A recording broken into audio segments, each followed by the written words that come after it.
J'avais 11 ans quand j'ai été touchée par une personne handicapée mentale dans ma classe. J'avais 11 ans, elle en avait 17, elle était très marquée.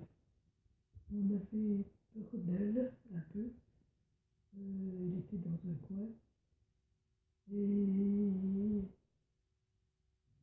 un jour où on s'est moqué d'elle particulièrement, son dessin était complètement grotesque.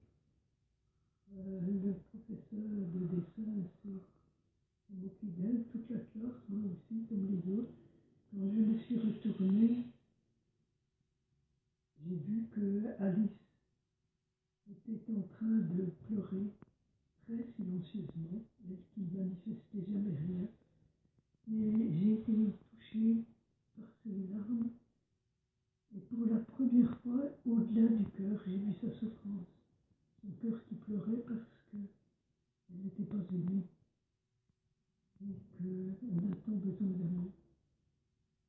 J'aurais voulu lui venir en aide, la consoler, je ne savais pas comment faire du tout.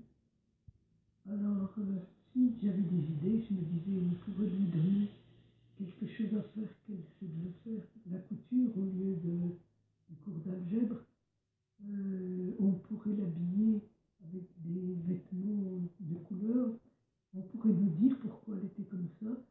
On pourrait peut-être dire à sa maman de nous parler.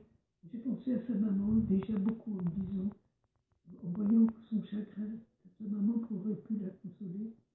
Mais sa maman était très triste. Voilà. Et à ce moment-là, l'idée m'est venue qu'un jour, j'aimerais pouvoir consoler, aider des gens comme Alice. Je pense que ça a été le premier fil conducteur qui m'a conduit à Folie.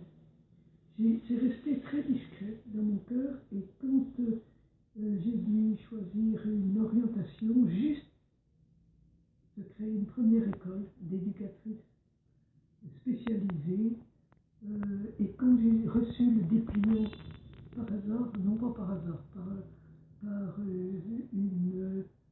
la directrice d'une autre école, de maîtresse de maison, qui en voyant ce dépliant l'a envoyé.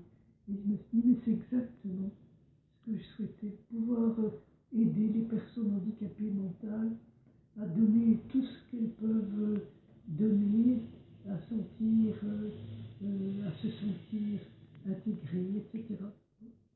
Et après l'école d'éducatrice, j'avais rencontré un prêtre inspiré, le père Henri Bissonnier, qui avait inventé la catéchèse spécialisée. Il était notre professeur de pédagogie spéciale, et il m'a proposé de venir travailler avec lui. C'était un homme très... Il disait, ces enfants sont des prophètes, et il faut écouter les prophètes.